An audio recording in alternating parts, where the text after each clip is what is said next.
నాపై 31 పోలీస్ స్టేషన్లో కేసులు. పిఎస్ వివరాలు బయటపెట్టిన గోషామహల్ ఎమ్మెల్యే రాజాసింగ్. కారణాలు చెప్పాలని డీజీపీకి రాజాసింగ్ లేఖ రాసిండు. న్యాయం చేయాలని రిక్వెస్ట్ చేస్తుండు. మరి రాజాబాయి పైన 32 పోలీస్ స్టేషన్లో కేసులు పెట్టాడు. ఎన్ని కేసులు తెలియదు. ఇంకా స్టేషన్ అయితే 31 అని ఏం నేరం చేసిండు? రేవంత్ అన్న 39 కేసులు పెట్టాడు. మనకి వచ్చేస్తారా? ఇప్పుడు తమ్ముని పైన పెట్టింది, నీ పైన లెక్కన. ఇంత వీరాత్మాన్ని, మా అన్న అంటే నాకు వీరాత్మానం, గుడి నిండా మా రేవంత్ అని ఉన్నాడు, నా పైనే కేసులు పెట్టిండు. ఇంక మరి రాజాబాయి నీదే లెక్క. కాకపోతే బాధాకరం ఏంటంటే రాజాసింగ్ భారతీయ జనతా పార్టీ కార్యకర్తల కోసం, భారతీయ జనతా పార్టీ కోసం కష్టపడి పనిచేస్తే ఆయనకు లాస్ట్కు చిప్ప చేతిలో పెట్టారు. ఒకే ఒక్కడైనా అసెంబ్లీలో కూర్చొని రాజకీయం చేసిన తప్ప వెనకడుగు వేలే. కాంగ్రెస్కో బీఆర్ఎస్కో లొంగలే. కేసులు భరించిండు. టెర్రరిస్టులు బెదిరించినా, ఉగ్రవాదులు బెదిరించినా, ఇంకొవరు బెదిరించినా భయపడకుండా హిందూ ధర్మాన్ని కాపాడే ప్రయత్నం చేస్తున్నారు.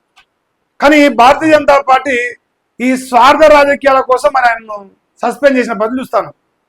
మరి ఆయన పైన 32 కేసులు. ఆ 31 కేసుల కారణం, ఆ 31 పోలీస్ స్టేషన్లో కేసుల కారణం భారతీయ జనతా పార్టీ. భారతీయ జనతా పార్టీ కార్యకర్తల కోసం, నాయకుల కోసమే కదా ఆయన కష్టపడ్డది. సో మరి రిటర్న్ గిఫ్ట్ అనమాట.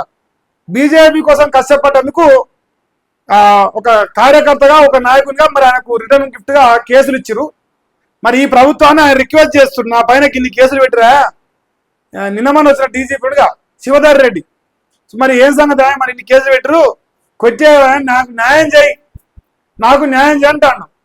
న్యాయం చేస్తాడా? Revanth Reddy my best friend అయితే చేస్తుండే. మరి ఏమో చెప్పలేము. ఆయన మొత్తం ఆయన కేసులకు సంబంధించి పిఎస్ల వివరాలు మొత్తం ఇచ్చినట్ట బయటికి. అదొకటి. Reliance power CFO arrest. Money laundering కేసులో అదుపులోకి తీసుకున్న ఈడీ అట. రిలయన్స్ అంటే మన Mukesh Ambani. Reliance power CFO అట, ఆయన అరెస్ట్ చేసినట. మనీ లాండరింగ్ కేసులో అరెస్ట్ చేసినట. ఇది రేపొద్దుల దిశ, అదే రకంగా ఈనాడు, ఆంధ్రజ్యోతి, వెలుగు, ఈ 4 పత్రికల్లో పెద్దగా వస్తాయి. చింతపండు మల్లిగా కూడా 5 పత్రికల తాటికి 100 లక్షలతో వస్తాయి. ఎందుకంటే మోడీ, అదే రకంగా ఆయన పేరేం పేరు, అదాని, ఇద్దరి వెనుకంగా ముఖేష్ అంబానీ, అదాని ఇద్దరి వెనుకంగా నరేంద్ర మోదీ అని చెప్పేసి వీళ్ళు చెప్తారు. అందులో భాగంగా రేపు ఈ ఏదైతే మనీ లాండరింగ్ కేసులో అరెస్ట్ చేసిరో అది బీజేపీకి పూస్తారు. చూసిర్రా, ముఖేష్ అంబానీ కంపెనీలకు వెళ్ళి ఆయన పట్టుకొచ్చిర్రు, అంతా నరేంద్ర మోదీ దీని వెనకంగా ఉన్నాడు అని చెప్పేసి రేపు మరి వాళ్ళు చెప్పాలని ట్రై చేస్తారు. చూద్దాం ఏం జరుగుతుంది. ఇది వేరే పేపర్ కూడా ఈ వార్త కంటిన్యూ అయింది. రిలయన్స్ పవర్ అట. మరి మాకు రేట్లు పెడతారు, మా రీఛార్జ్ రేట్లు, దాని కూడా ఒక కేసు పెడితే బాగుండు.